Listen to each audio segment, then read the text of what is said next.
Kutmandu geçiңiздер менен бардыгыңыздарды биринчи кезекте бүгүнкү 7 май байланыш жана радио күнү менен жалпы кесиптештерди куттуктайм. Анткени арабызда радио тармагында иштегендер да болсо керек. Андыктан ишиңерди ийгилик коштосун, бар болуңуздар, аман болуңуздар.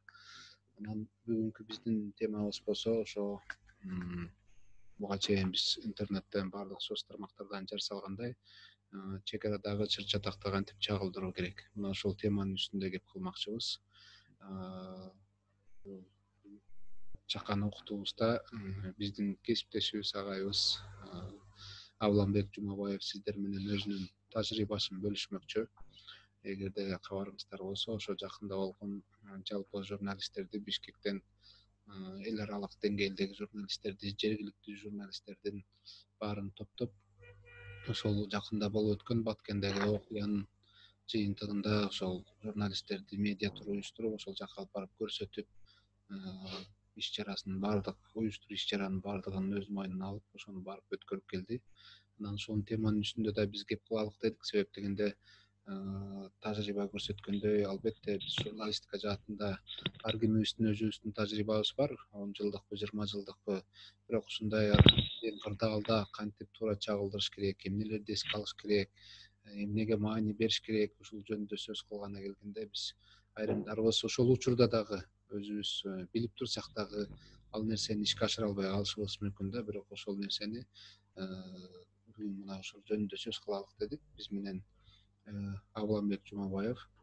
Саламатсызбы Кутман кечиңиз менен? Саламатсыздарбы? Көп убакытты албайын. Анда сөз кезегин сизге берейин. Эгерде суроолоруңар болсо, ошол замат эле берсеңиздер болот. Эч тартынбаңыздар. Дагы бир эскерте кетүүчү жагдай, биз бул азыр окутууну жаздырып атабыз. Видеосун кийин монтаждап туруп, анан YouTube каналга салабыз. Биздин каналыбыз бар. Дүйшөмбү күндөрү болуп калат. Буюрса видеонун даяр болгондон кийин биз ошо YouTube каналга салабыз. Анда эмесе сөз кезеги Авламбек мырза сизде. Саламатсыздарбы, урматтуу кесиптештер? Менин атым Авламбек Жумабаев. Ушул көп жылдардан бери журналистика тармагында иштеп келатам. Журналистикадан кийин ушул медиа менеджер катары кийинчерээк мынакей медиа эксперт деп атап жүрүшөт бизде. Негизи ушул медиа тармакта иштегениме абдан көп жыл болду. 93 жылы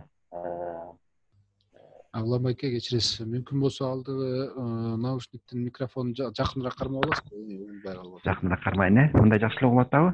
Эми сонун болду.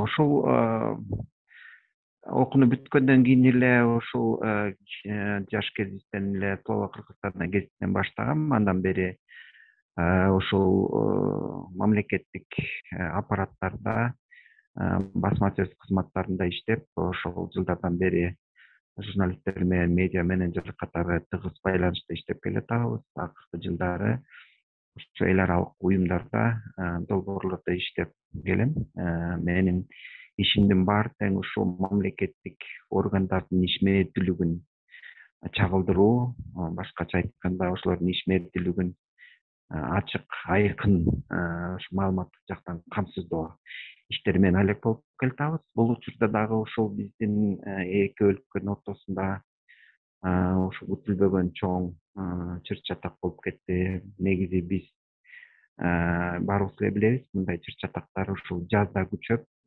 ушул сугат маалында, суу керектелген маалда ушундай чыр чатактар болуп келчү. Бирок алар ушул күнүмдүк бир тиричилик гана баягы деңгээлинде болуп келген болсо, тилекке каршы ушул жолу жанагындай оор техникалар да колдонулуп, жабыркагандар көп болуп, ошо үйлөр күйүп, үйлөрдөн тышкары мекемелер, мектептер, бала бакчалар, дагы жанагы элге тейлөө көргөзүп жаткан объектилер, кафелер, ресторандар, тойканалар, дүкөндөр, баягы байланыш түйүндөрү ушундай сыяктуу өтө коомго, калкка маанилүү болгон объектилер дагы жабыркап калган кейиштүү бир окуялар болуп кетти. Бул окуялар күтүүсүздөн болгондуктан өзгөчө ушул биз тарап, кыргыз тарабы үчүн өтө күтүүсүз болгону байкалып эле калды. Себеби деген мындай кырдаалда ушу маалымат ишин уюштуруу дагы кичине өксөп калды. Башында биз ошо медиа эксперттер дагы байкоо кылып, мониторинг кылып турдук. Биз өзүбүз да чочуп кеттик ушул бат өзгөрүлүп жаткан окуялардын болуп жатышына. Биз да өзүбүз да чочуп кеттик. Ошо сердесеп салып байкоо кылып турсак, ошо эл аралык биздин кесиптештер, эл аралык маалымат ресурстары дагы ошо Кыргызстанды өзүнүн жеринде жанагындай агрессор, оккупант дегендей маанидеги материалдарда жазып баштады. Мына ошондон тартып ошо медиа тармагында иштеп жаткан ошо адистердин баары чогула калып, ушул кандай маалымат жагын кандай кылып оңдоп түзөп кетсек, кантип ошо калкка туура маалыматты жеткизсек деп ошонун үстүндө иштеп баштадык.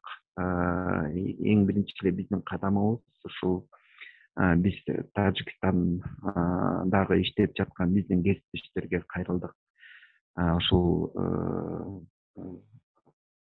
кырдаалды күчөтүп албайлык, эки элге зыян келтирип албайлык деген мааниде бүт материалдарыбызды объективдүү жазсак деген баягы риторика менен кайрылдык.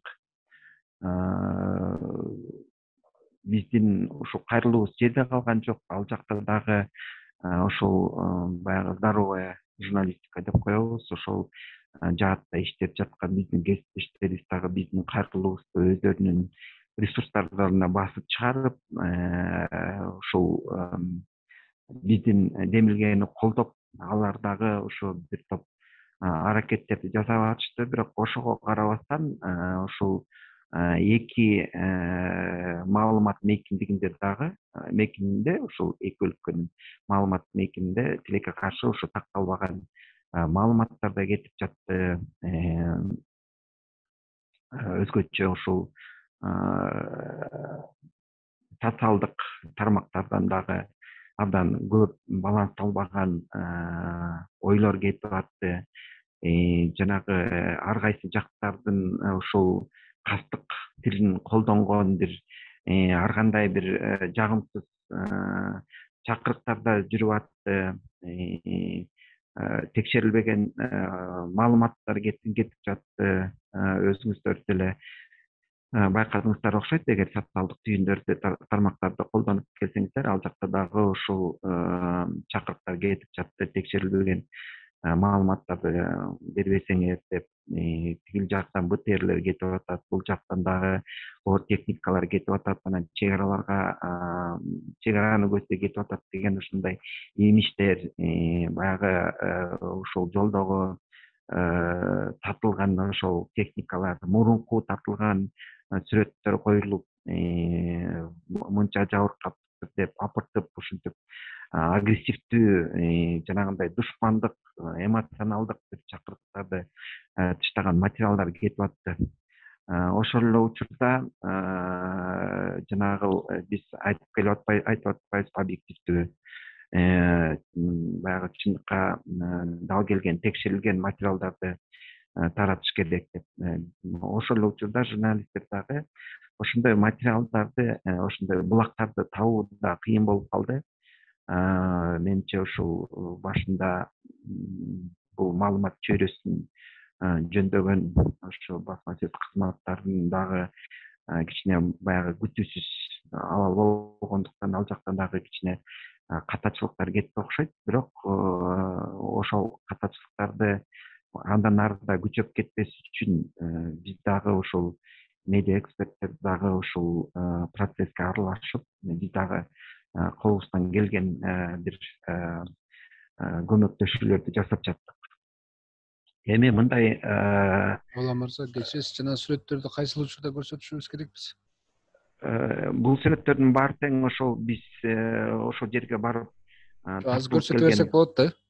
Ооба, ооба, аны көрсөтө берсек болот. Бирок азыр мен кичине ошол чыр чатактын талдоо Турайын. маселесине кайрылып кетейин дедим эле. Негизи мен жана башында айтып кетпедим беле, бул эки өлкөнүн ортосундагы мындай чыр чатактар баягы тиричилик маселеси менен байланыштуу болгон. Өзгөчө ушул сууга суусунун жетишпегендиктен ушу жазда күчөп кетет да. Ошондуктан биз мындай нерсе болуп жатканын баарыбыз эле билебиз, бирок тилекке каршы ушул чыгып аткан жанагы социалдык тармактарда чыгып аткан жанагы билдирүүлөрдүн көбү ушул эки элдин ортосундагы баягы эмоционалдык кастык тилдерди колдонуу менен ошол мындай массовый бир көрүнүштөр болуп кетти да.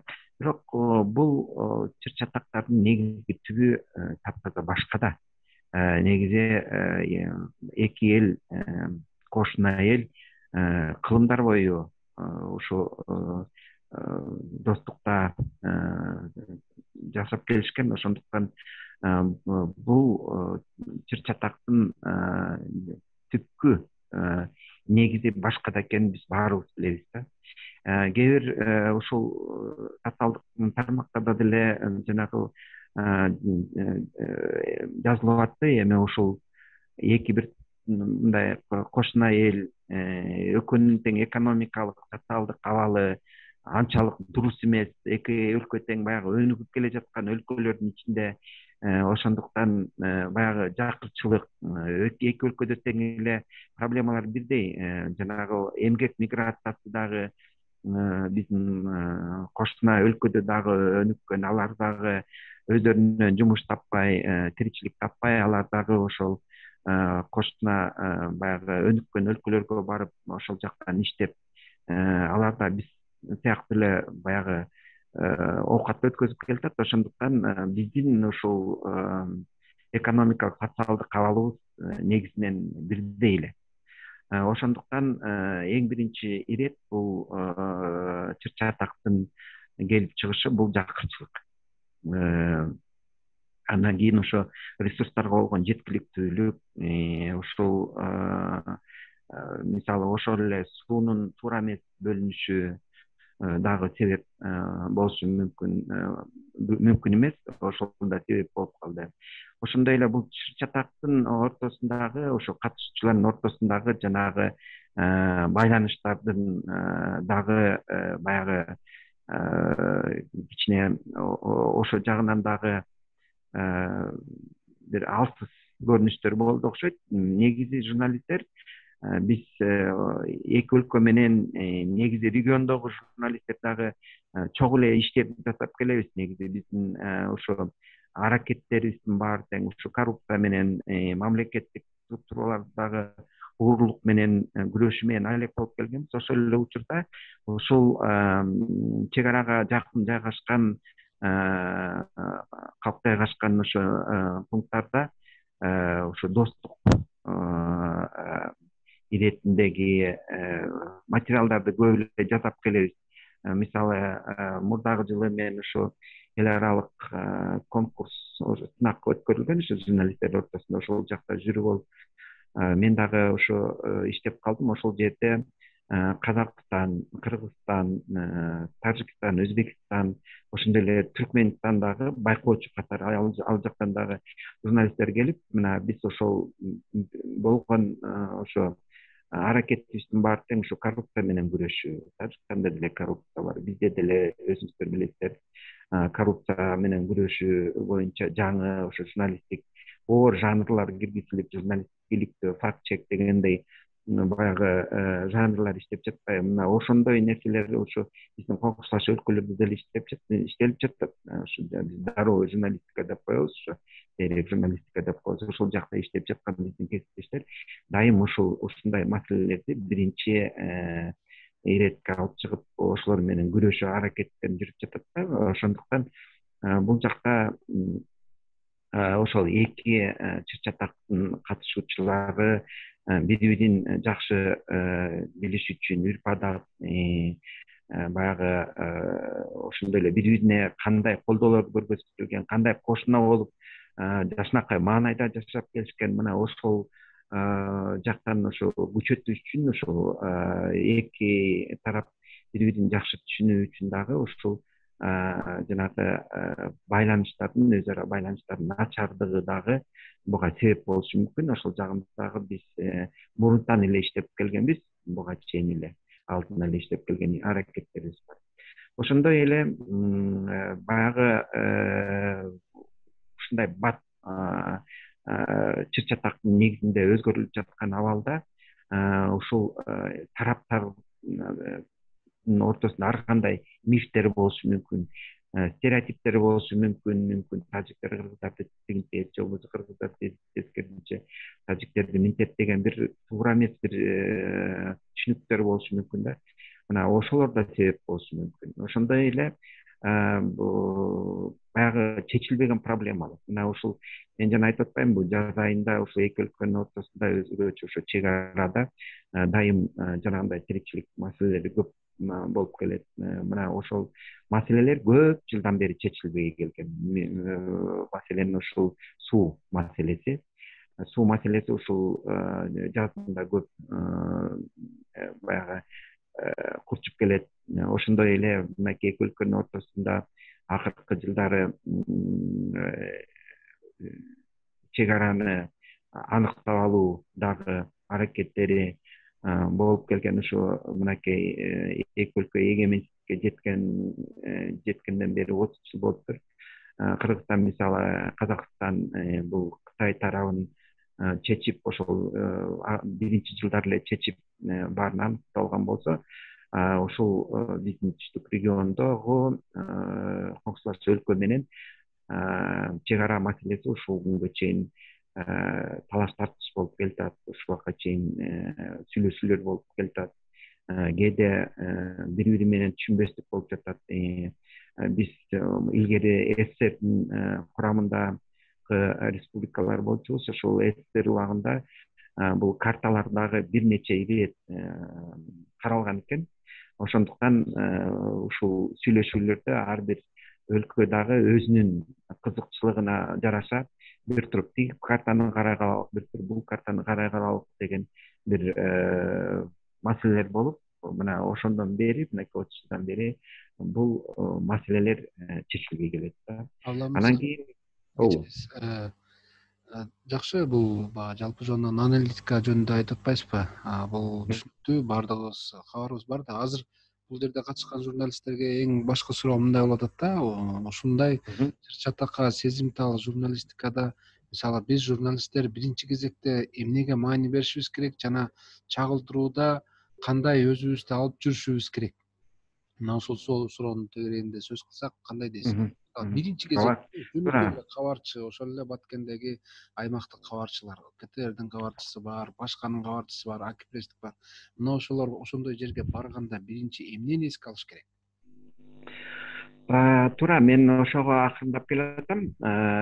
Биринчи ирет ушул журналисттер бир нерсени чагылдыруунун алдында ошол окуянын, ошол тарыхтын таржымалын жакшы билип алыш керек да. Ошондуктан эң биринчи ирет жанагы себептерге, ошо анализди билип алыш керек да.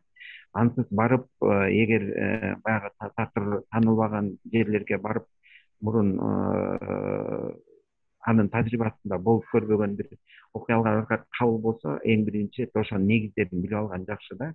Андан кийин андан кийин дагы ошо биздин журналисттер ушу иш баштоонун алдында дагы бир маселени эске алыш керек да. Бул калктын медиа сабаттуулугу канчалык деңгээлде, ошо калк медиа сабаттуулугу канчалык жогору. Чын айтканда биздин азыр Тажикстан үчүн жооп бере албайм, бирок Кыргызстанда ушул жанагы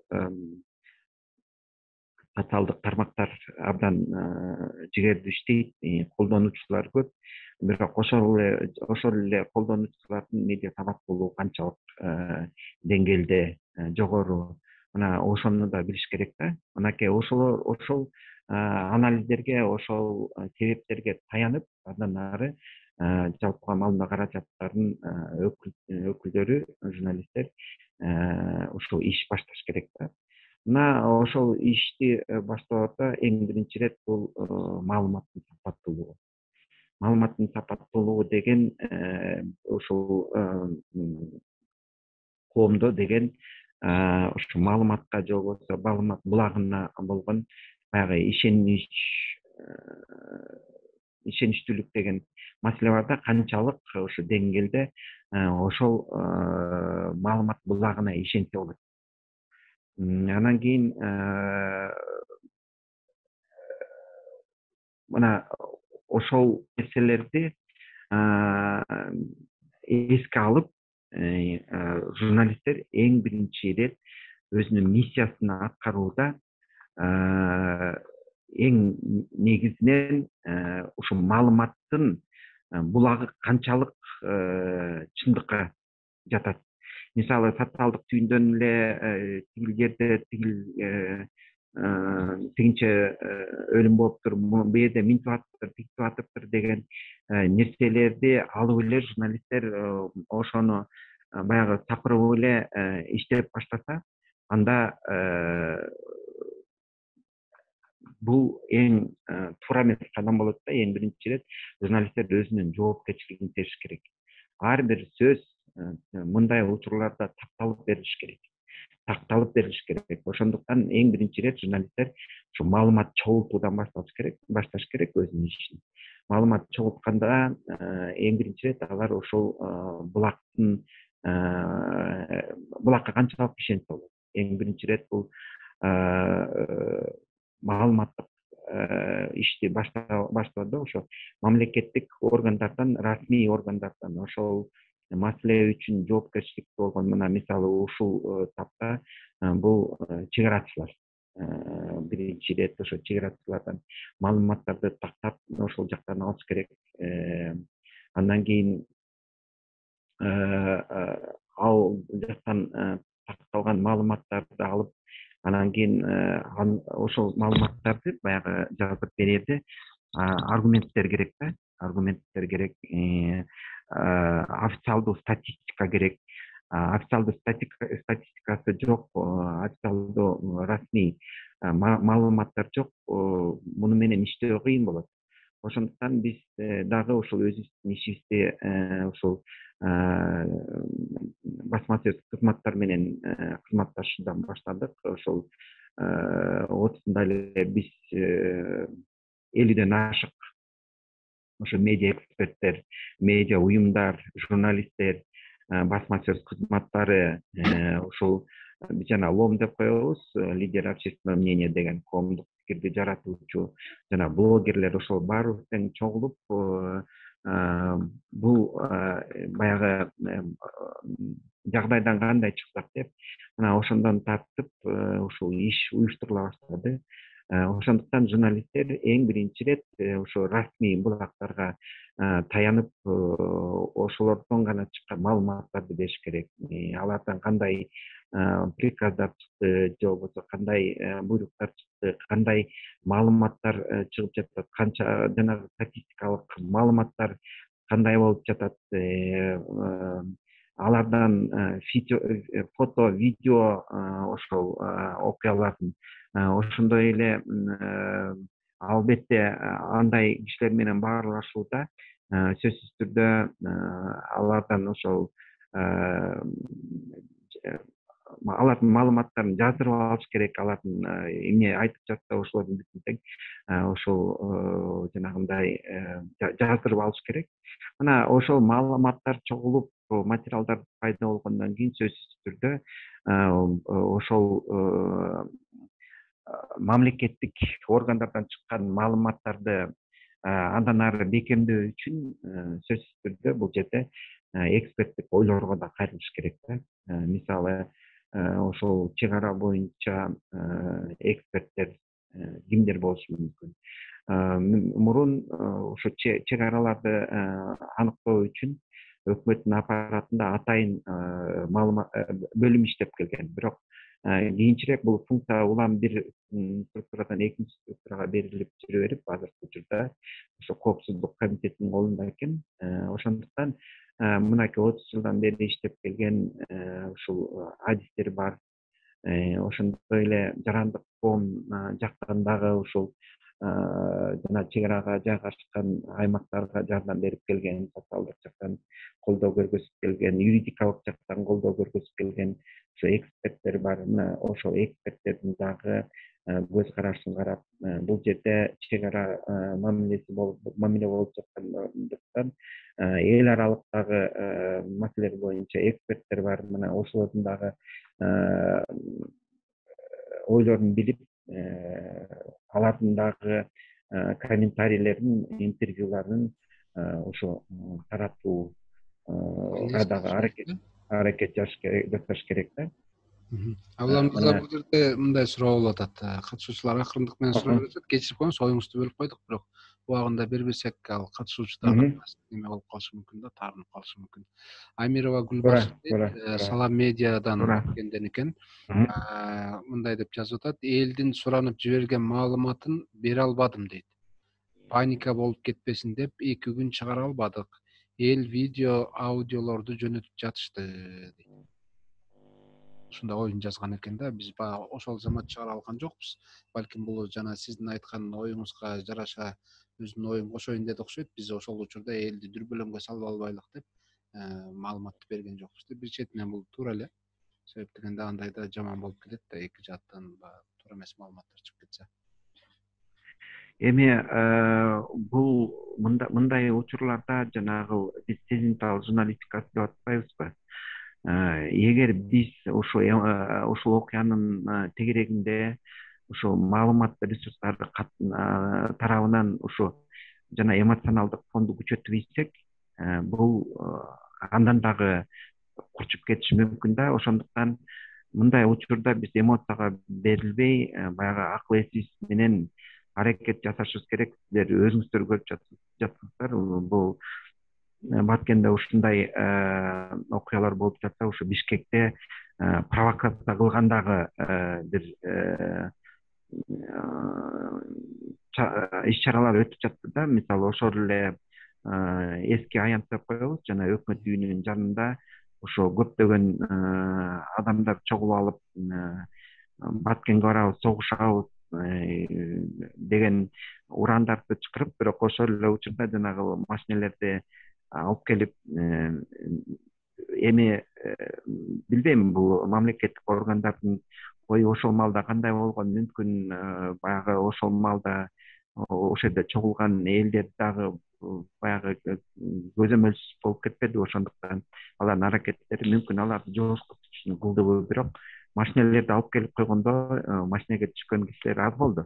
Мындай биринтиндер эле түшпөсө, калгандары түшкөн жок. Бул дагы ошол окуянын баягы провокация кылуу аракеттери болгону көрүнүп турат да. Ошондуктан мен ойлойм, урматтуу кесиптеш, суроону туура берип жатасыз.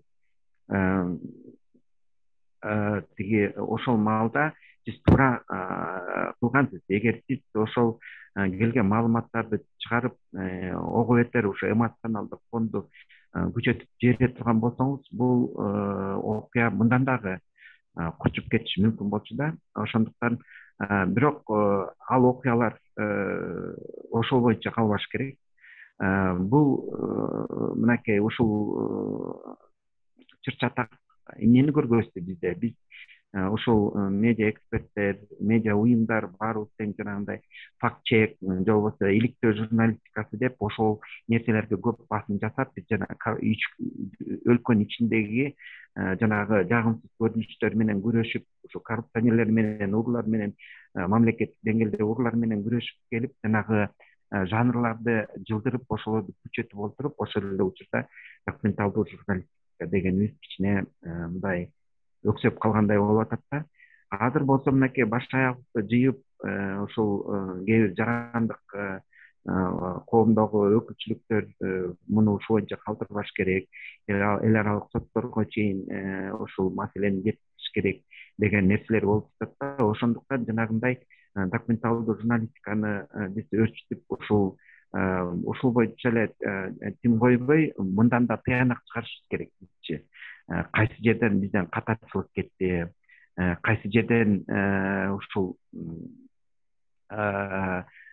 жанагы күчөткөн нерселер көп болду, канчалык жабыркадык, ошол чыр чатак болгон чөйрөдө жашап аткан биздин мекендештер, биз алар менен да барып көзмө көз баарлашып сүйлөшүп келдик. Ушул 60-70 жашка чыгып калган карыялар ыйлап жатты. Ошол жерде мынакей бир ушул менен сүйлөшкөн бир карыя айтып жатты, өзү ушу 60-60тардан өтүп калган, курактан өтүп калган киши экен. Ушу 6-чы жолу үйүмөн кууп жатам деп атат да.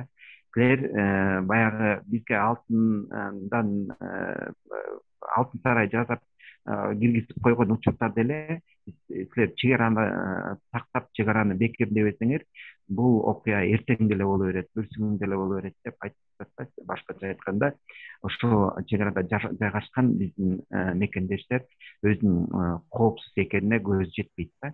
Ошондуктан бул жерде дагы бул окуянын мындан ары талдалып, андан дагы баягы тыянак чыгарышыбыз керек. Ошондуктан сиздерге келген ошол маалдагы келген материалдар дагы ошол документ катары жанагы нерселерди тастыктоо үчүн дагы абдан пайдалуу болушу мүмкүн. Ошондуктан сиздер ал материалдарды өзүңүздөрдө кармап жата бербей, ошол жерде мынакей биз жанагы медиа уюмдар менен биргелешип дагы сүйлөштүк. Ошол жердеги жанагы медиа борбору ачылган, билесиздер, Баткенде медиа борбору бар.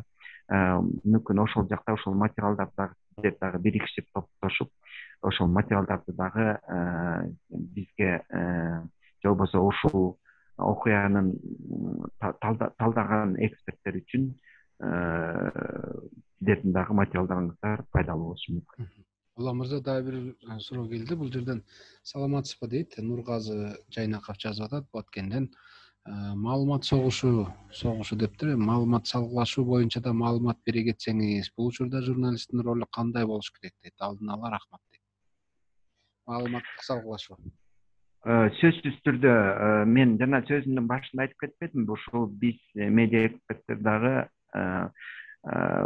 бул медиа мейкиндигинде эмне болуп жатканына карап жатып, ошол жерде ошо тасталбаган маалыматтар абдан көп болуп жаткан биз көрүп, керек болсо ушул чоң жанагы маалымат агенттиктери, сырттагы эл аралык маалымат агенттиктери дагы ушул кээде тасталбаган туура эмес маалыматтарды берип жатканын көрүп, биз абдан чочтук. Бул чындап эле бизди дагы тынчтандырды. Ошондуктан биз эки өлкөнүн журналисттерине, эки өлкөнүн ушул жанагы коомдук пикирди жаратуудагы лидерлерине кайрылып кеттик.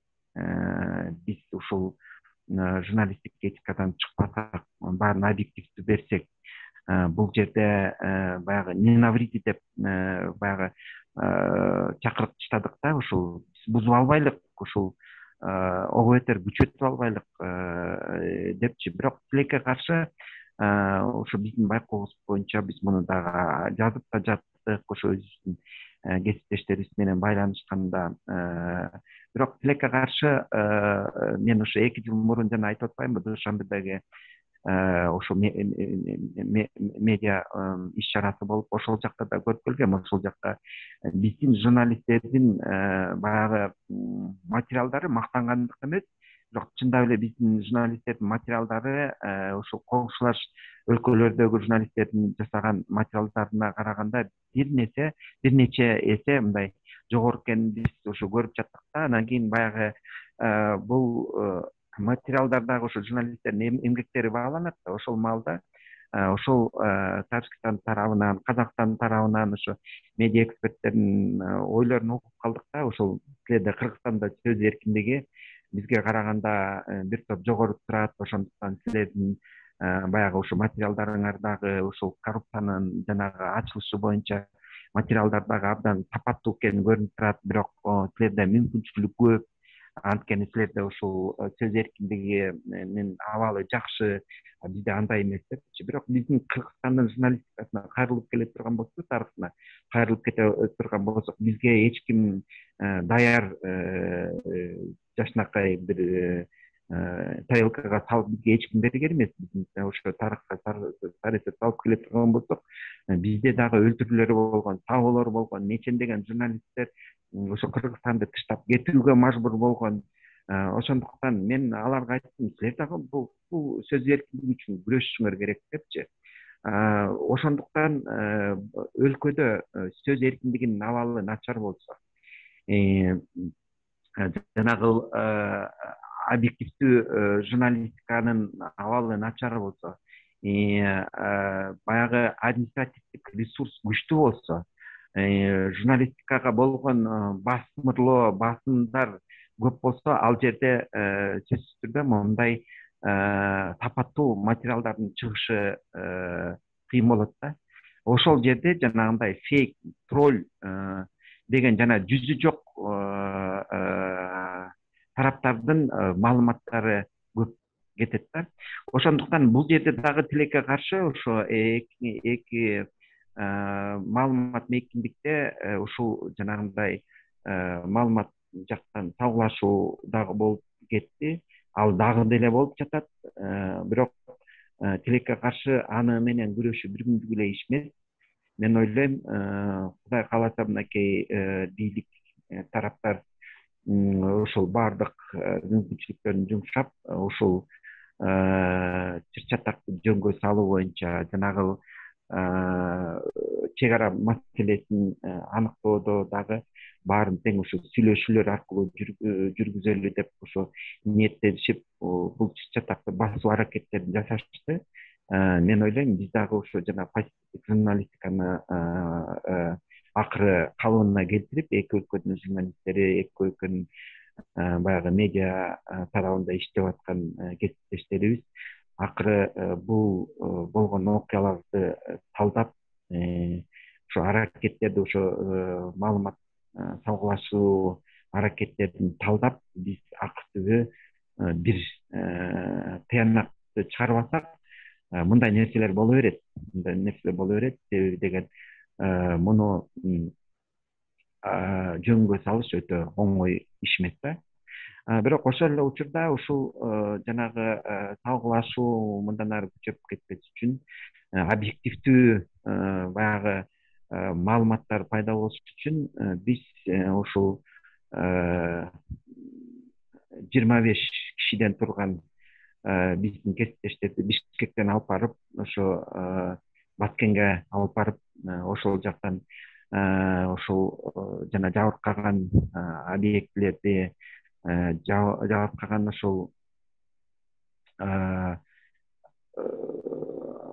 жарандар менен сүйлөшүп, өзүбүз ушу жерлерди кыдырып, алардын ойлорун топтоп көрүп, ушул колубуздан келишинче маалыматтарды ачык, айкын жана объективдүү жана бүт ушул коомдун мүчөлөрүнүн ойлорун бирдей көрсөтүү үчүн аракеттерди жумшап келдик. Албетте биздин ушул медиа турду кылууда, жасоодо мамлекеттик органдардын чоң жардамы тийди. Аларсыз биз мындай медиа турду өткөзүү биз үчүн өтө кыйын. Эң биринчи ирет ошол жерде иштеп жаткан чек арачылар бизге чоң жардам берди. Өзгөчө кырдаал министрлигинин дагы кызматкерлери биз менен жүрүп, ошол биз менен биздикте ошо эл арасында кыдырып, эл менен баарлашуу, жанагы ушул жабыркаган адамдар үчүн атайын ушул Баткендеги Ленин атындагы мектепте ушул атайын борборлор уюштурулган экен. Ошол жакка барып, аяктан жанагы личностный история деп коебуз. Алар ушул кандай ушул жабыркашты, кандай оор абалды башынан өткөзүп жатышатына, ошолор боюнча дагы баарлашууларды жүргүзүп, алардын бүттен биз үчүн, өзүбүз үчүн түшүнүү үчүн, ошо кырдаал канчалык оорлошуп кеткенин түшүнүү үчүн биз өзүбүз ошо абалга сүңгүп кирүү үчүн биз ишибизди ошол жерден баштадык. Ошол жердеги азыр өзүңүздөр билесиздер, Кыргызстандын бүт булуң бурчтарынан ошо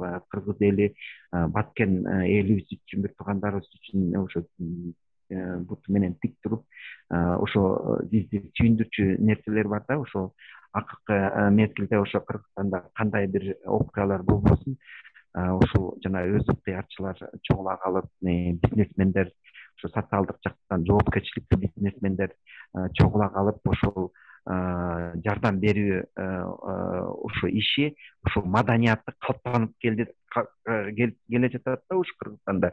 Өткөндө дагы жанагы ковид учурунда дагы ошо канчалык медициналык мекемелер жабылып, бул биринчи ушундай коркунучтуу болгондуктан ошо медициналык кызматкерлер дагы баягы тейлөө кызматын көрсөтө алышпай, ушундай нерселер болгондо, мынакей ошол бизнесмендер, ошол өз ыктыярчылар ошо ар кайсы жерде жанагындай борборлорду ачып, ошол жактан дарылоолорду жүргүзүп жатты. Ал жакта деле мындай катачылык болду, бирок ошентсе дагы ушундай маданият калыптанып, мынакей кыргыздар дагы ушул баягы баары сымактай болуп, ар бирибиз өзүбүздүн тиричилик менен жүрүп келаткан болсок, мынакей ушундай учурда баарыбыз тең биригип, ошол Баткенде биз жүргөндө, ошол жолдордон, чоң трассалардан ошо Баткен элине жардам деген кичине микрофонду бир аз алысыраак кырмак келип аласызбы? Микрофонду бир аз алысыраак. мынакей. Ошол биз ошолордун баарын көрүп жаттык да.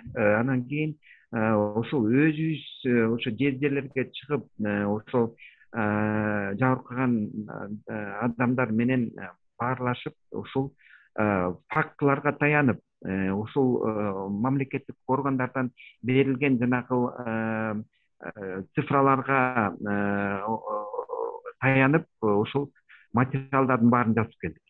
Өзүңүздөр, биз ушул азыр мониторинг жасап жаттык. Ушул күнгө чейин жасап атабыз, абдан көп материалдар чыкты. Бирок ошол материалдардын бүт тең журналисттер жанагындай сезимталдык менен мамиле кылып, ушу чыр чатакты мындан ары өрчүтүп жибербейли деп, ушул көп материалдар жасап келдик.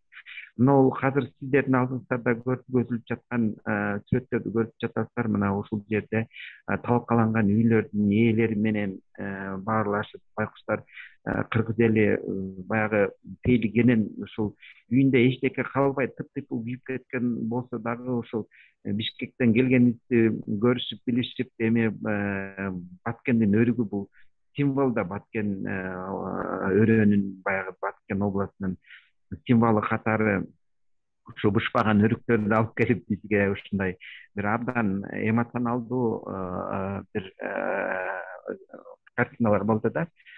Мына биз Алла мырза, сиз бул жерде суроо болуп атат. Кыргыз-тажик чек арасындагы куралдуу жаңжалды чагылдырууда жергиликтүү ЖМКлардын артыкчылыктары менен кемчиликтери кандай болду деп Расул деген кесиптешибиз сурап атат.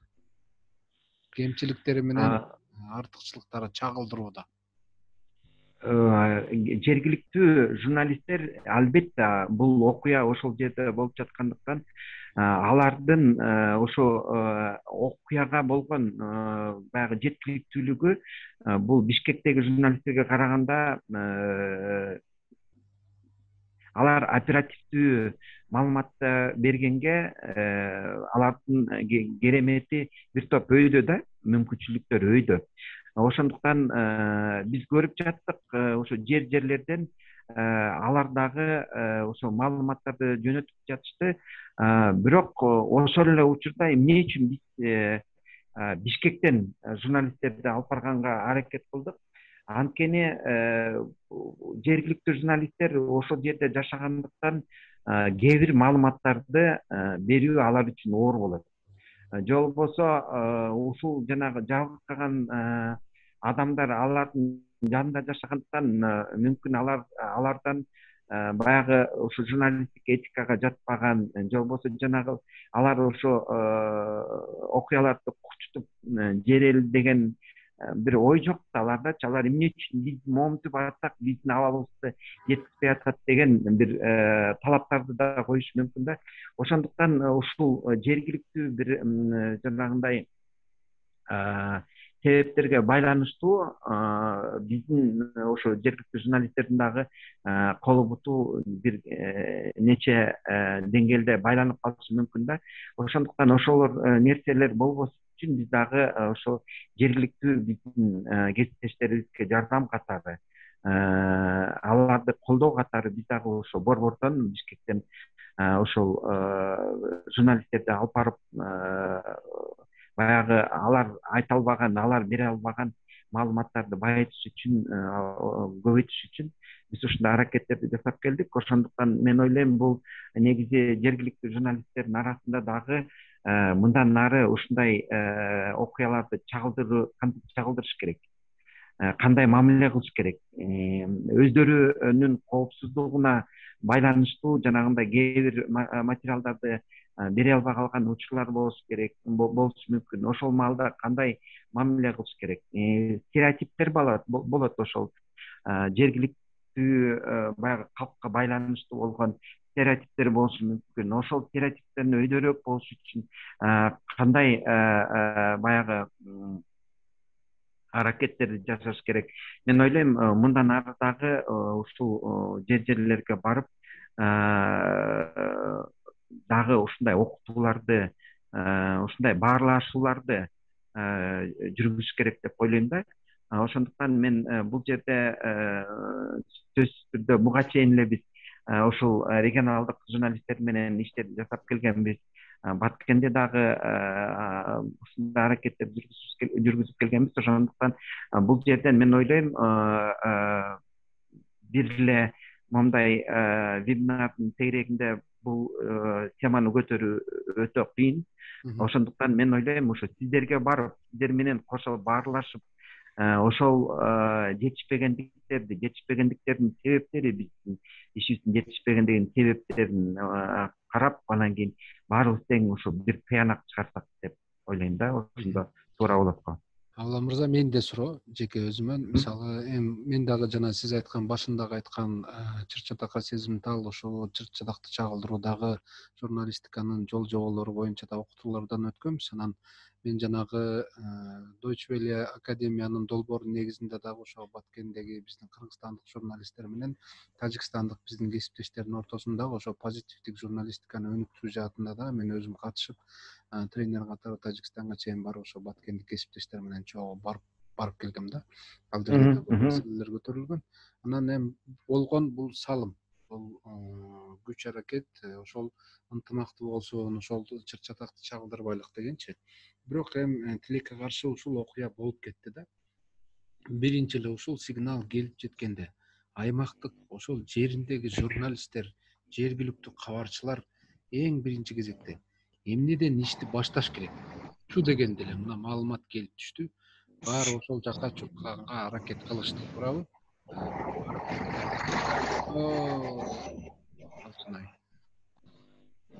Так. Баары чуркап ошону маалыматты чагылдырууга аракет кылышты.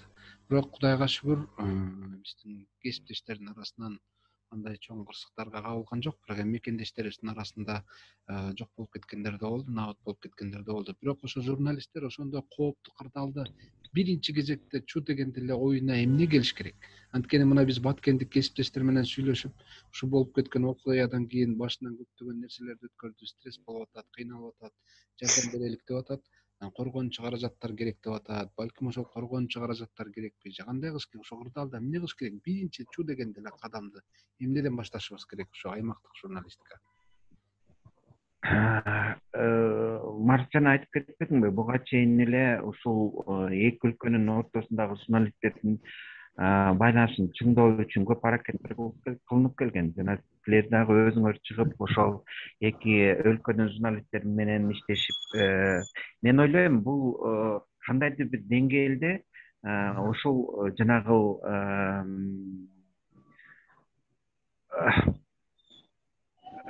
карама каршылык, ошо чыр-чатактын деңгээлин кичине азайтууга жардам берди. Себеби деген, ушул убакка чейин ушу эки тараптын тең журналисттердин байланыштары бар. Мен ошол көргөнү ушул кээ бир материалдарды, жанагындай эмоционалдуу материалдарды дагы жибербей койгонго алар дагы мындай таалымдарын кошушту да, жанагы биздин да кесиптеш айтып атпайбы, мага ушундай материалдар келип атты, бирок мен аны кое берген жокмун депчи. Ошондуктан мен ойлойт элем, бул эң биринчи ирет, жана мен сөзүмдүн башында айтпадымбы, бул чат-чатактардын себептерине көбүрөөк көңүл бурушубуз керек. Мынакей азыр деген мынакей эки өкмөт, эки бийликтин лидерлери жанагынтип сүйлөшүүнүн негизинде ишти жүргүзөлү деп азыр ошо иштин баарын тең бир нукка салып жолугушуулар буйруса жүрүп баштаса, анда баары өз ирети менен жүрсө керек. Бирок биздин журналисттерден да көп нерсе журналисттердин ишине жараша болот да. Мисалы, эң биринчи ирет ошол чек арадагы биздин кесиптештер дагы өзүнүн баягы материалдарын баланстап бериш керек.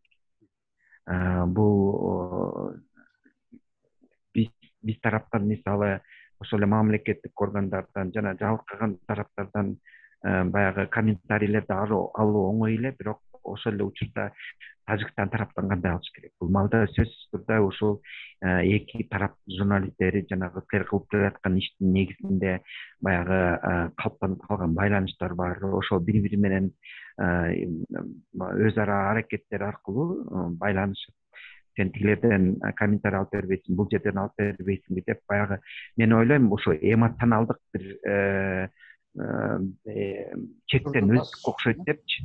Ооба, жана ачууну басыш үчүн биз тараптан көп жоготуулар болду. Тилекке каршы ушул тынч жаткан калк арасында дагы биз өзүбүздүн ушул мекендештерибизди жоготтук. Жоокерлердин арасынан дагы жоготуулар болду. Ошондуктан биз ошо эмоционалдык жана рубежден өттүк окшойт. Эми мындан аркысын ошол жанагындай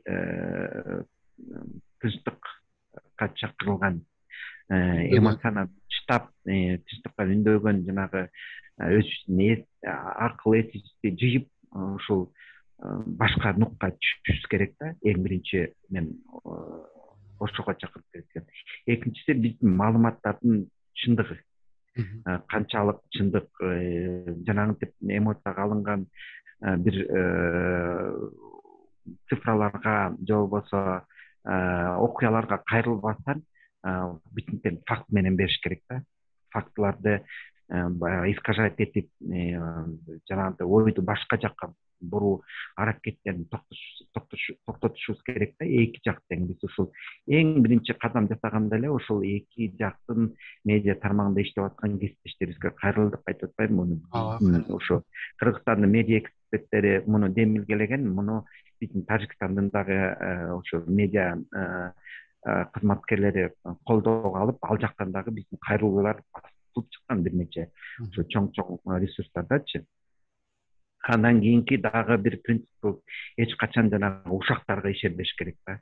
Эч качан ошо ушактарга, имишттерге таянып маалымат жасоонун кереги жок да. Бул имиштер келсе, ушактар келсе, куру сөздөр келсе, сөзсүз түрдө аны текшерип чыгыш керек, баарын текшерип чыгыш керек.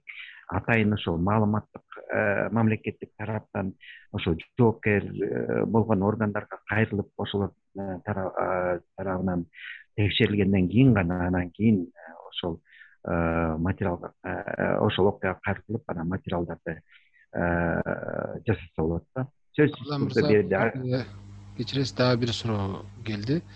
Гүлзада деген катышуучудан экен. Тажикстан тараптан маалымат алуу аракети болдубу кыргыз журналисттерине деп. Ошондой эле тажикстандык журналисттер кыргыз тарапка кайрылдыбы маалымат алуу үчүн деп. Бул эми сизге түстөн түз суроо бергене, бул сиз жанагы ошол жакта медиалар менен иштешип, маалымат жеткирүүдө, маалымат алмашууда чогуу жүрбөдүңүзбү? Ошол үмүттө берилген суроо окшойт да. Ооба, мен эми баардык кыргызстандык журналисттер үчүн жооп бере албайм, бирок биздин медиа эксперттердин деңгээлинде мындай сүйлөшүүлөр жүрүп жатты. Биз дагы ошо медиа эксперттер ошо жана айтып атпаймынбы, бизде дагы журналистика дегени менен биздин журналистика дагы ар кандай. Көп журналисттер тилекке каршы биздин кесиптештер ушундай тастыкталбаган маалыматтарга таянып, ушундай материалдарды жасап, жанагы көкөтүү, өрчүтүү жана кастык тилин колдонушуп, ушундай аракеттер көп болуп келет. Бирок ошол эле учурда жанагындай биз терек журналистика деп коебуз, дароо журналистика деп. Мына ошол чөйрөсүндөгү биздин мекендештерге кайрылып, алар дагы бизге ушул керектүү баягы комментарийлерди берип, биз аларга берип пикир алмашуу болуп жатты. Бирок мен айта албайм да, ушул жанагы комментарийлерди алмашууда биз бир аябай чоң ийгиликтерге жетиштик, же болбосо ишти бир чоң деңгээлге жеткире алдык депчи. Эгер биз андай деңгээлге жеткире алсак, сөзсүз түрдө жанагы эки тараптан тең чыгып аткан жанагындай фейк троллдор менимче азыраак болмок депчи. Бирок бул ишти биз токтотпошубуз керек. Биз эч жакка көчүп кете албайбыз, жерибизди таштап, же болбосо биздин коңшулаш элдер жерин таштап эч жакка кете албайт. Ошондуктан биз акыры баягы бирибизге баягы жанаша жашап аткандан кийин биз сөзсүз түрдө бул иштерди жүргүзүшүбүз керек. Журналисттер менен дагы медиа мейкингинде дагы бул иш аракеттерди жүргүзүшүбүз керек. Жана биз ошо байланыштарыбызды мындан ары чыңап, эң биринчи ирет жана стереотиптерден, ушул өздүк, эгоисттик, эмоционалдык бир сезимдерге берилбестен, эң биринчи ирет ошол бирибиз менен байланышта жанагындай аракеттерди жүргүзүш керек. Бул деген биздин кесипкөйлүктүн, ошо профессионалдуулуктун эң жогорку бир деңгээли деп эсептейм да. Алла мырза, менде дагы мындай суроо да. Балким катышуучулар дагы эгерде суроолоруңуздар болсо берсеңиздер болот, аудио түрүндө деле микрофонду күйгүзүп берсеңиздер болот, болбосо жок мен жазуу түрүндө эле жөнөтөм десеңиздер, жазуу түрүндө эле жөнөтсөңүздөр болот. Бирок азырага чейин менин жеке суроом, сиз Абла мырза ошо нерсени колго алып барып журналисттерге көрсөтөлүк, эл аралык деңгээлдеги биздин ЖМКлар Кыргызстандагы ошолордун өкүлдөрүнө, деги эле Кыргызстандагы болгон журналисттерге ошол кырдаалда ошол болгон окуянын кесепеттин канчалык деңгээлде болгондугун көрсөтөлүк деп журналисттердин башын бириктирип медиа тур өткөрдүңүз. Мына ошол медиа турду өткөргөндө сиз үчүн эң биринчи кыйынчылык эмне болду? Ошо журналисттер менен иштөөдө, ошо чыр чатакты чагылдырууда эң биринчи маселе эмнеден жаралды сиздики? Коопсуздук бар, ал жерде физикалык коопсуздук, жеке ошол жерге алып бараткан канча бир журналисттин коопсуздугу сиздин мойнуңузда болду, сиз менен иштешип аткан штабтын мойнунда болду. Мына ошол учурда сиз эмнени сездиңиз? Чагылдырууда эмне керек экен биринчи кезекте? Эң биринчи ирет мен ушу айта кетет элем, ушул бул окуя болуп баштаганда эле биринчи жолугушуу ушу 30 апрелде болду да. Мына ошондо эле биз баягы маалыматтын жетишпестигин көрүп туруп, ушул эң биринчи ирет эле ошо маалыматтарды көбөйтүү аракеттерин жасадык да. Андан тышкары мен айтпадымбы, жана биз байкоо жүргүзгөндө ошол жанагы эл аралык, чет өлкөлүк маалымат агенттиктери ошол Кыргызстанды ошо өзүбүздүн жерибизде биз өзүбүздү жанагы баскындар дегендей маалыматтар кетип баштады да. Мына ошондуктан биз чочулап эле ушул сырткы Кыргызстандын ичинде эле эмес, Кыргызстандын сыртындагы ошо медиа мейкингдигин дагы колго алуу маселеси куч турганын көзүбүз жетип, биз ушул маселени дароо коюп, анан кийин ошо өкмөттүн басма сөз кызматы менен сүйлөшүп, биз ушундай медиа тур керектигин баарыбыз ушундай бир ойго келдик да. Ошондон баштап эле мынакей өкмөттүн басма сөз кызматы ушул учак даярдашыптыр. Бир тарабына, экинчи тарабына биз дагы ушу сүйлөшүүлөрдү жүргүзүп, ушу журналисттердин жол киресин табуу аракети менен алектешип, ушул медиа турду уюштурдук. Мына ошол медиа тур кетип баратканда эле биз чүй деп чыгаардын алдында эле ошо биздин басма сөз биздин ошо маалымат ресурстарында ушул маалымат чыгып кетти да. Ошол Бишкектен Баткенге эл аралык журналисттер ошол окуяны чагылдыруу үчүн чыгып кетип атат депчи. Бул эң чоң бир катачылык болду. Биринчи катачылык бул эң биринчи ирет ушул бараткан журналисттердин коопсуздугуна урулган бир сокку болду да. Андан тышкары мен өзүм көргөн жокмун, бирок кийинчерээк ушул комментарийлерде кетиптир, ушу кээ бир басма сөз кызмат тараптарынан ушул биз кайсы жакка барабыз, кайсы объектилерди көрөбүз дегенчи. Бул дагы абдан чоң ушу бараткан ушу медиа турга катышып жаткан журналисттердин коопсуздугуна чоң тобокелдиктерди жаратты да. Бул деген эң чоң ушу кесипкөйлүктүн бир төмөндүгү, катачылыгы деп баса белгилейт элем да. Мындай материалдарды эч качан алдына чыгарбаш керек.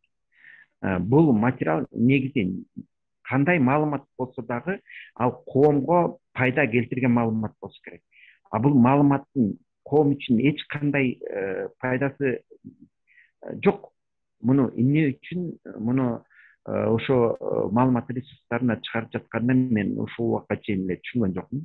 Эмне үчүн муну кылышты, эмне үчүн мындай кадамга барышты. Бирок бул маалымат ошо медиа турга катышып жаткан журналисттер үчүн абдан чоң бир кооптон жаратты да. Ошондуктан биз барганда ушул медиа турда бизге көмөктөшкөн мамлекеттик органдар биздин маршруттарды өзгөртүп, бүгүн биз тиги объектке бара турган болсок, жок каяка барбай, башка жакка барып, ушундай бир кадамга барганга аракет кылдык да. Себеби деген баягы чыр-чатак толугу менен басыла элек болчу, коопсуздук баягы толугу менен камсыздалды деп эч ким бизге кепилдик бере алган эмес.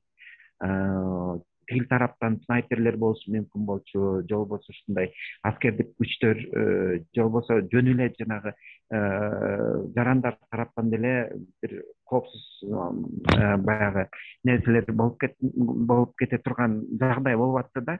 Ошондуктан чын айтканда биз дагы ошо журналисттер дагы ушу абалдан кантип чыгуу аракеттерин жүрүп жаттык. Ушу барган жерлерден баарыбыз топтоп чыккан жокпуз. Кээ бирлер чыдап отуруп турдук. Кээ бир жерлерге жанагындай фото корреспонденттерди же болбосо видео операторлорду эле киргизип калганыбыздай сырттан эле карап байкап турдук. Ал эми кээ бир жерлерге ушу өзүбүздүн көзүбүз менен барып көрө турган жерлерде жанагы жабыркап аткан биздин жарандар менен баарлашуу учурунда, себеби деген мындай баягы материалдарды даярдаганда жөн эле статистика менен эмес, аны деген ушу баягы бул конфликтке катышып калган жактардын да ойлорун да билишибиз керек болчу да. Ошондуктан андай жерлерде ушул жазган материал даярдаган журналисттер дагы өздөрү барып катышып жатышты да. Ошондой бир аракеттерди өзүбүз жасап, өзүбүздүн коопсуздугубузду өзүбүз ойлоп, ушундай тоскоолдуктар жаралды да. Албетте бул жерде мен ошо чек арачылар жана өзгөчө кырдаал министрлигинин дагы басма сөз кызматкерлеринин, ошо адистеринин баягы аракеттерин дагы баса белгилеп кетишим керек. Ошо биздин кесиптештер ушу биздин коопсуздугубузду толук камсыздаш үчүн бизге ушул түшүндүрүү иштерин жүргүзүп, тигине кылса болот, мунусу кылса болбойт, бул жакта тигиндей, бул жакта мындай, бул эл менен сүйлөшкөндө этияттап сүйлөшүңүз деп, кээде баягы журналисттер өзүнчө бир чөйрөдө чогулуп туруп калса, ар жакта элдер болсо бир тамашалашып, күлүп жибербей, жылмайып жибербей дегенде ушундай бир нерселер болуп атты да. Ошол нерселердин бүтүн тең өзүбүз бирибизге түшүндүрүп, билгенибизди айтып, тигини кылса болбойт, муну кылса болбойт деп, ошо өзүбүздүн ушундай бир аракеттерибиз менен өзүбүздүн коопсуздукту өзүбүз камсыздап келдик, чын айтканда. Себеби деген жанагындай катачылыктар кеткен, биз кете элек деле, чыга элек деле биз ушинтип жиберип атабыз деген маалыматтар чыгып кеткен. Рахмат. Урматтуу катышуучулар, эскерте кетиш керек. Биздин дагы алдыда жарым сааттай убактыбыз бар. Анан азыр Канышай Ашымова деген кесиптешибиз суроо берип атат мындай деп. Ушундай кырдаалда журналисттик этиканын орду кандай болушу керек? Мисалы, гуманитардык жардам боюнча маселелерди иликтебей туруп, тактабай туруп, кол телефон аркылуу журналисттерди түз эфирге алып чыгып көрсөтүүсү туурабы? Башка аймактардан жардам берип жаткандар аны көрүп, көз карашы өзгөрүп чалган учурлар болду дейт. Мындай учурда кандай кылганда туура болот дейт. Журналисттик этика ушул учурда кандай болуш керек, орду кандай экен? Жана биздин айрым кесиптештерибиз жана сиз өзүңүз да белгилеп кеттиңиз. Албетте, кыргыз журналистикасында тармакка бөлүнө баштаган учурлар айтылып эле келатат. Ошол туурабы деп атат да, чагылдырган гуманитардык жардам берилип атса, бул телефонго тартып чагылдырган туурабы дейт. Негизи мурун жалпыга малымдагы каражаттары жалгыз эле ошо коомдук пикирди жаратууда монополист болуп келген болсо, азыр ушул Кыргызстанда социалдык тармак өтө жигердүү иштеп жатат. Колдонуучулар көп. Журналисттер керек болсо ошол жактан да маалымат алып, же болбосо өзүбүздүн маалыматыбызды дагы ошо социалдык тармактар аркылуу жиберип калып атат. Анан кийин бул гуманитардык жардам маселеси дагы буга дагы өтө этияттык менен мамиле кылыш керек. Себеби деген бул маселе дагы өтө маанилүү. Жанагы тиги оор жанагы аскер техникасы кетип баратат, анан тигини көрдүм, муну көрдүм, анан ошону видеого тарта калып, анан тиги тарапка баратат, бул тарапка кетип баратат дегендей эле бул маселе дагы өтө сезимталдуулукту талап кылат да. Мисалы, биз ушул жанагы айтып атпаймынбы, Баткенде жүргөндө ар тараптан келип атат, Чүй элинен келип атат, Талас элинен келип атат, Көл элинен келип атат деп ушундай машинелерге жазылган жанагындай гуманитардык жардам менен баягы груздар көп кетип атты да. Бирок ошол эле учурда эл менен сүйлөшкөндө элге ошол жана гуманитардык жардамдын продуктылар менен да, азык-түлүк менен келип жатканын биз көрүп аттык да. Анан ошол эле учурда ошо жабыр тарткандар алар бир жерде жашаш керек. Ошол убактылуу жанагы мектептерде тиги уюшулган борборлордо жашап атат. Көптөрү туугандарыныкына кетти. Эми туугандарыныкына бир күн жашайт, 2 күн жашайт, 5 күн жашайт. Андан ары аларды үй менен камсыз кылыш керек да. Эми ошо социалдык түйүндөрдө, тармактарда кээ бир ошо куруучу компаниялар билдирип жатышты, биз 10 үй салып беребиз, 15 үй салып беребиз. Бирок кандай үй салып беришет? Бир бөлмөлүү да үй салып койсо үй деп аталат. Же болбосо жанагындай толук кандуу уктаачу бөлмөсү бар, ашканазысы бар, ушундай чоң үй салып бере турган болсо ал дагы үй деп аталат. Ошондуктан бул гуманитардык жардамды дагы жөнгө салган ошо жана социалдык маселелер боюнча министрлиги бар.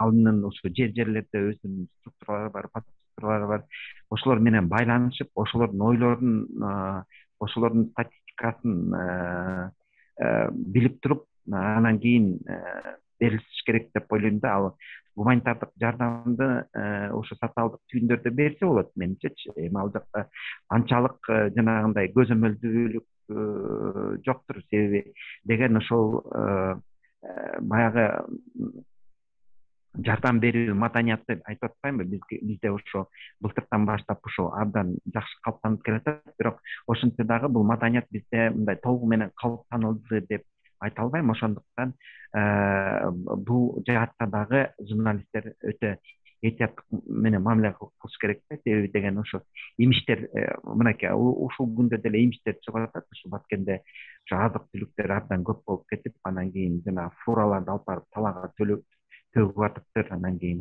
аякка көрсө ошо куруучу материалдар керек экен, ушундай бир тастыкталбаган дагы маалыматтар келип жатат. Бирок биз аларды текшерген учурда туура эмес болуп чыгып атат ал маалыматтар дагычы. Ошондуктан бул жагынан дагы жанагынтип жеңил ойлуулук кылып, ошо көргөн билген жерин тарта коюп, анан кийин тигилер бул эле деген маалыматтардан алып болуш керек. Бул маалыматтар азыркы учурда күчөшү мүмкүн.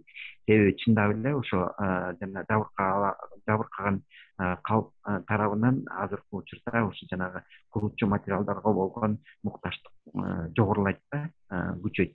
Ошондуктан ошонун фонунда берки азык түлүк менен келген, кийим кечек менен келген материалда жанагы жардамдар боюнча бир туура эмес маалыматтар кетиши мүмкүн. Эгер ошол эле кийим кечектер, одеяло жана жуткандар, жастыктар же болбосо ушул сыяктуу бир гуманитардык жардам менен келген материалдар көбөйүп кетсе, аларды сактап койсо болот, туурабы? Жанагы келген азык түлүктөрдү туура бөлүштүрсө, мен ойлойм ал ошо жабыркаган эле калк эмес, негизи башка калкка деле жанагы пенсионерлерге же болбосо ошо жетишпеген жана үй бүлөлөргө ушундай нерселерди ошо социалдык кызматтар деле күчөтүп жасай берсе болот го депчи. Бирок биз ошол маалыматтар боюнча материалдарды даярдоодо биз дагы өтө этияттык менен ошо жана мамлекеттик органдар менен биргеликте жашашыбыз керек. Бул жерде ошол эле катышуучубуз Каныша Шымова айтат да, эгер кол телефон аркылуу блогерлер же жарандык журналисттер жарандарыбыз чыгарса, туура эле кабыл алсак болот.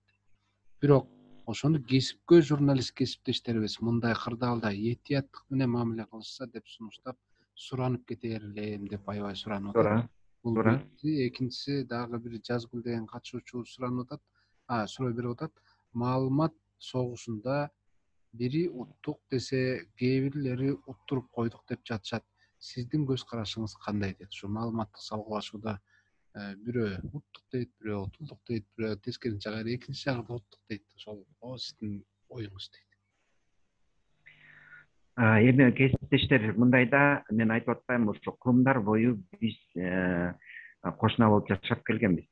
Ошондуктан маалыматтык согушта дагы жанагынтип оор техниканы колдонуп согуш болуп кеткен учурда да бирде жеңүүчү болмок эмес. Эки өлкө тең тепселип калмак. Өзүңүздөр билесиздер, бул эки өлкөнүн эле чатагы менен бүтүп калмак эмес. Бул жерде регионалдык кызыкчылыктар көп, геополитикалык кызыкчылыктар көп. Ар жакта Тажикстандын ар жагында биздин ошо Баткен менен чектелишкенде эле баягы ар жакта Афганистанда эмне болуп жатат билесиздер. Өткөн жылдары ушу биздин Баткенге чейин келишип кандай жагымсыз окуялар болгон. Ошондуктан бул жерде утуп алуу же болбосо уттуруп коюу деген болбойт. Акыртуу мен ойлойм, акыртуу биз деген ошол Тажикстандагы биздин кесиптештерибиз менен бир бөлмөдө, бир столдун үстүндө отуруп, ошо болгон аракеттерге, ошо болгон окуяга, ошо жанагындай фейк, туура эмес маалыматтарды тараткан, жанагындай эмоционалдык чакырыктарды тараткан ошо материалдарды биз баарыбыз тең талдап, акыртуу мындан тыянак чыгарышыбыз керек. Бул кылынган иш, бул инструменттер таптаза жагымсыз жана кереги жок инструменттер болчу. Ошондуктан мен ойлойм, бул жерде жеңүүчү болбойт. Акыртуу жеңүүчү болбойт. Акыртуу деген бул маселелердин баары тең чек ара маселесин ошол акыл калчап, ошол акыл менен чечип, кеңешип, таңашып чечмейинче курал менен, согуш менен бул маселелер чечилбейт. Ошондуктан бул медиа мейкингиндеги дагы жанагы жасалып жаткан аракеттерди мен согуш деп атоодон алыс болот элем. Бул согуш эмес, бул талгаш эмес. Мындан Тажик тарап дагы жеңбейт, биз тарап да жеңбейбиз. Бул биз эң биринчи ирет баарын тең фактыга таянып туруп, факт менен гана объективдүү, документалдык жанагындай фактылар менен гана тастыктап туруп, мына баарыбыз тең бир чечимге келишибиз керек. Азыр тиги тарап, бул тарап болуп туруп, экиге бөлүнүп алып, биз согуштук деген менимче туура эмес. Урматтуу катышуучулар, дагы суроолор болсо берсеңиздер болот. Бизде дагы 15 мүнөт убактыбыз бар. Эгерде болсо, Нурказы суроо барбы? Нурказы Баткенден. Ооба, мен азыр ушул жерде мен дагы эле түшүнбөй турдум эле бул жерде жазгүл деген кесиптешибиздин суроосуна. Чындыгында эле мына маалымат салгылашуусу бул мен мындай деп айтат элем, бул жерде ушул эле такталган фактылар менен, видеолор менен маалыматтар берилип турду. Бул жерде болгон эле буга чейин ушул тажик кесиптештерибиз мына ушул маалыматтарды көбүнчө жанагы эл аралык айдынга чыгарганда алар тараптан көбүнчө жабырлануучу биз болсок деле, бирок кайра эле маалымат жагынан биз утулуп калган учурлар болуп келген да. Мунусунда биз бир аз эме кылып турабыз. Ошол биз даярдаган материалдар 3-4 тилге которулгандыктан жана дагы бизге ошол эл аралык журналисттердин, эл аралык ММКлардын өкүлдөрү биздин ушул Аткен жергесине келгендиги, ал жердеги болгон окуяны биринчи кайсыл тараптан кол салынгандыгы, кандай өңүттө өрчүп кеткендиги, ушул окуяны биз бир аз кошуна кесиптештерге караганда эртерээк жетиргенибиздин бир жемиши деген дагы ойдо калып атабыз.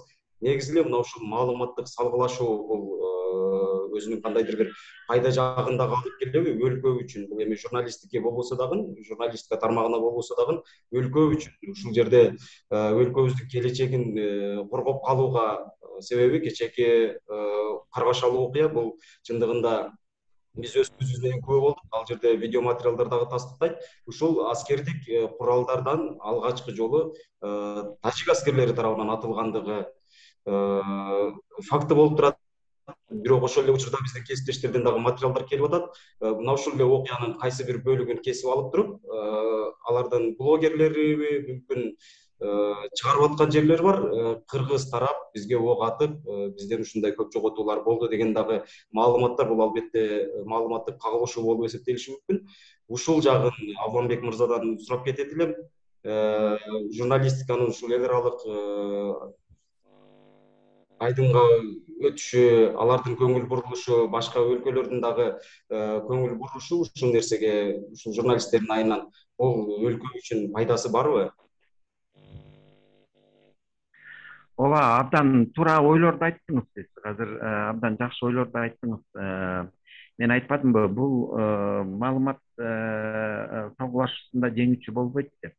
Бирок ошол эле учурда жанагы башында биз көрүп тургандай, жанагындай эл аралык маалымат агенттиктери туура эмес материал берип жаткандыктан биз бул процесске өзүбүз сүңгүп кирип, өзүбүз аралашып баягы материалдарды жазып баштадык да. Мына биз бул бир эле медиа турду өткөзүп эле ошо менен эле калган жокпуз. Бирок ошол эле учурда ошол медиа турга жергиликтүү жалпы маалымат каражаттарынан тышкары Рейтер, Associated Press, Анадолу агенттиги, Интерфакстын журналисттери, эми алар баары тең ушул Бишкекте актив жасап, бу жерде жашап, биздин жергиликтүү жарандар болсо дагы алар ошо жердеги болуп жаткан фактыларга таянган, тастыкталган маалыматтарды ошол өздөрүнүн агенттиктерине жиберип, жазып, ошол күндөн баштап эле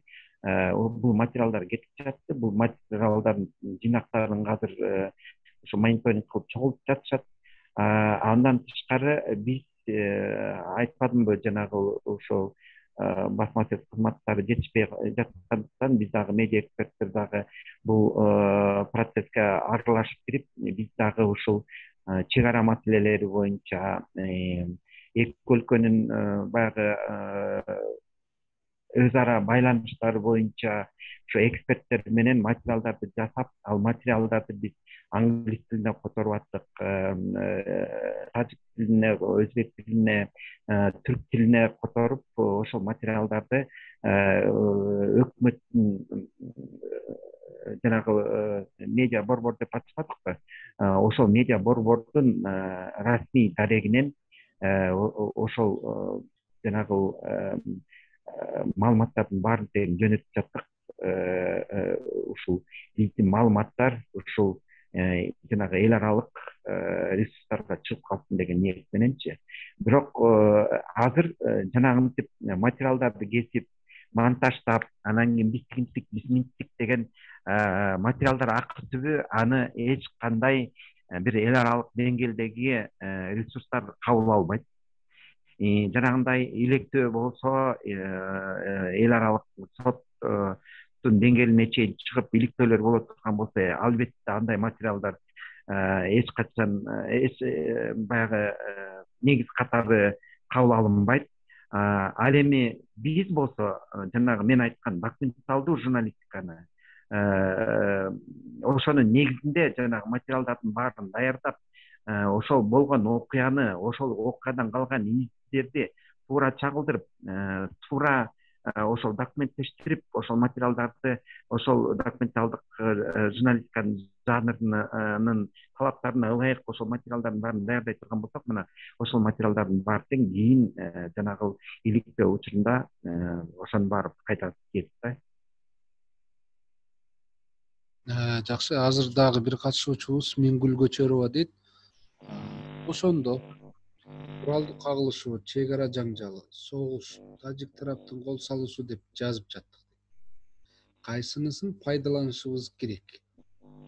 Куралдуу кагылышуубу же чек ара жаңжалыбы, согушпу, тажик тараптын кол салуусубу, кайсынысын биз пайдалансак туура болот дейт? Бул албетте саясий чечим. Муну кандай кыйын медиа эксперт болсо да өзү айта албайт. Бул маселени туура аныктоо үчүн жанагы мен айткан ошо чек аралар боюнча, жана чыр-чатактар боюнча ушул эксперттер чогулуп баары тең бир тыянакка келсе керек депчи. Бирок биз ошол маалда биздин кесиптештер дагы ар кандай кылып берип жатты. Бири ушул чыр-чатак баягы деп берип жатса, кээ бирөөлөр ушул басып кирди деп берип атышты. Бирок мен ойлойм, бул маселени биздин мамлекет тарабынан буга чек коюлуш керек. Бул саясий чечим болуш керек да. Ага чейин биз азыр бир жактуу кылып тигиндей же мындай деп айтуу кыйын. Мен ойлойм, бул окуя ушул боюнча калбайт. Албетте биз азыр көбүрөөк ушул областты калыптандырууга көбүрөөк көңүл бурушубуз керек. Ушул социалдык маселелерге көбүрөөк бурушубуз керек. Жабыркагандарды жанагы үй менен камсыз кылуу боюнча маселелери, чек араны кандай кылып такташыбыз керек. Ушул маселелерге көбүрөөк көңүл бурабыз, башкача айтканда жанагы тынчтыкты куруу маселелерине. Бирок ошол эле учурда бул маселелерди иликтөө, талдоо иштери бүгүн токтоп калбайт. Мен ойлойм, мындан ары дагы ушул өлкөнүн деңгээлинде, эл аралык деңгээлде ушул талдоо иштерин жүргүзүп, дагы көптөгөн жанагы дискуссиялык аянтчаларды жүргүзүп, мына ошол жактан дагы бул маселени, бул окуянын татысын ошо эксперттердин жардамы менен аныктап алабыз. Катышуучулар дагы суроолор барбы? Бизде бир 5 мүнөттүк убактыбыз калды. Балким Абылам мырза, сиздин өзүңүздүн кошумча оюңуз барда жыйынтык.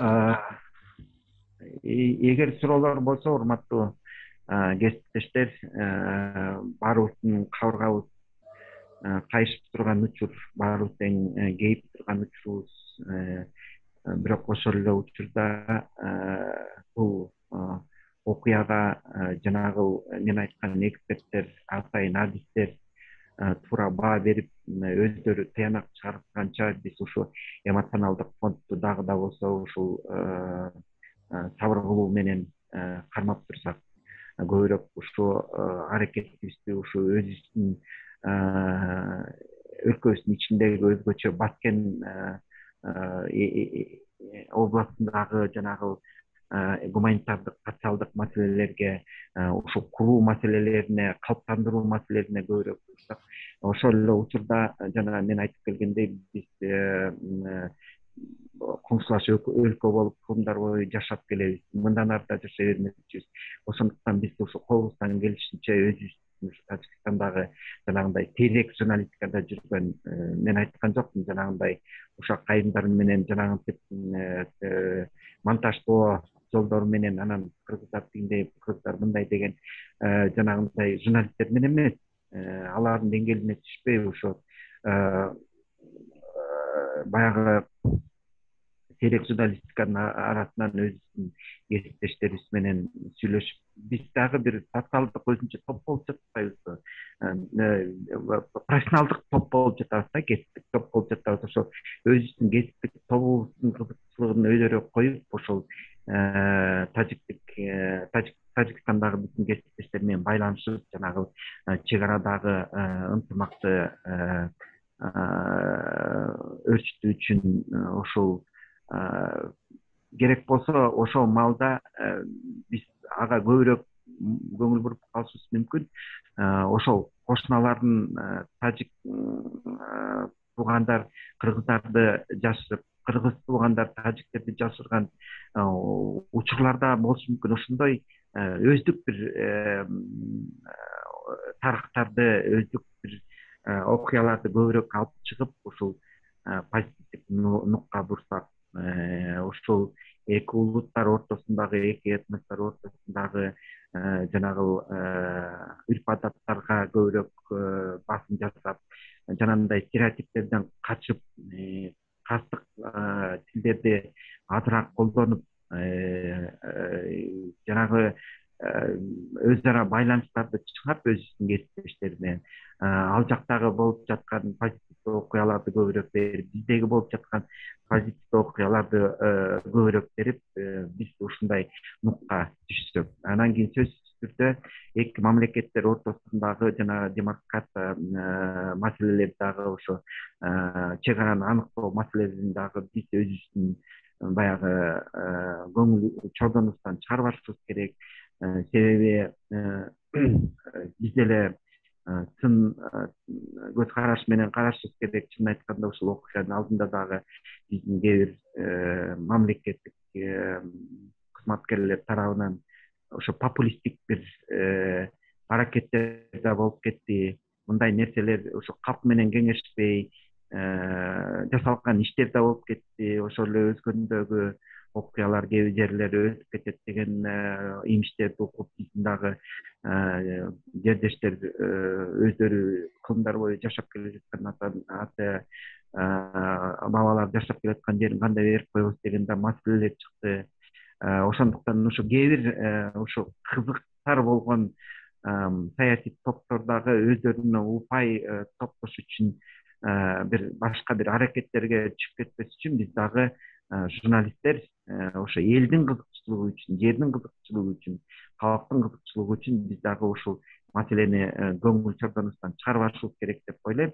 Ошондуктан бул чыр-чатакка себеп болгон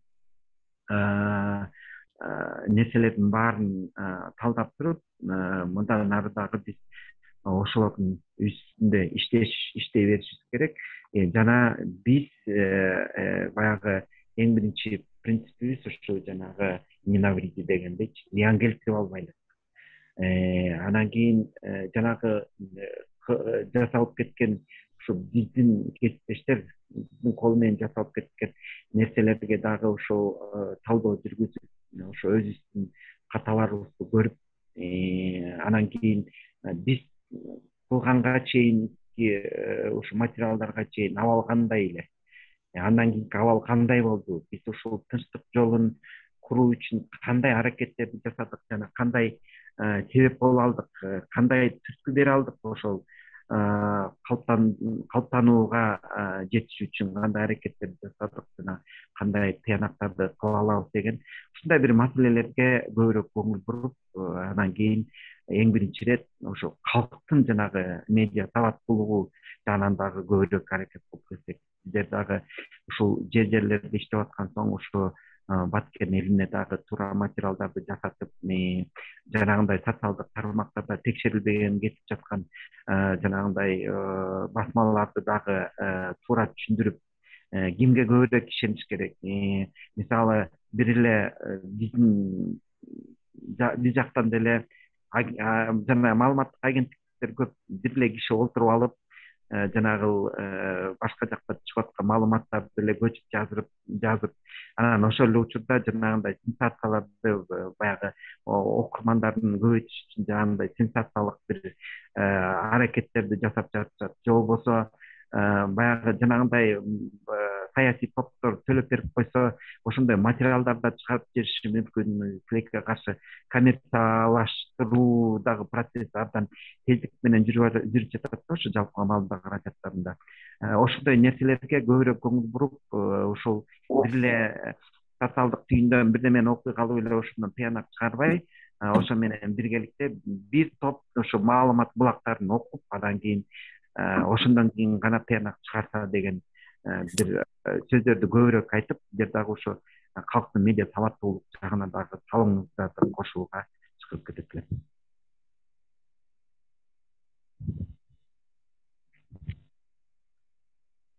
Албетте мындан кийин дагы ушу биз көп эле жолугушууларды жүргүзүп келип жатабыз. Жана сабаттуулук боюнча дагы көп курстарды жүргүзүп жатабыз.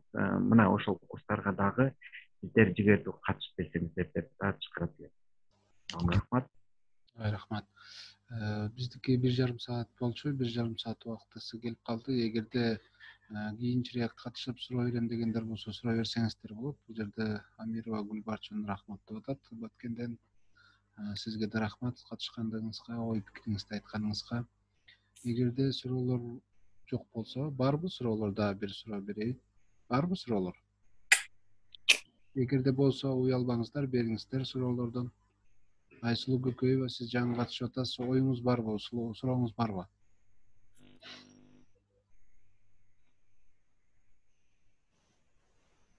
Жок экен, оюм чыккан жок. Анда убактыбыз келди, жыйынтыктоочу учур келип калды.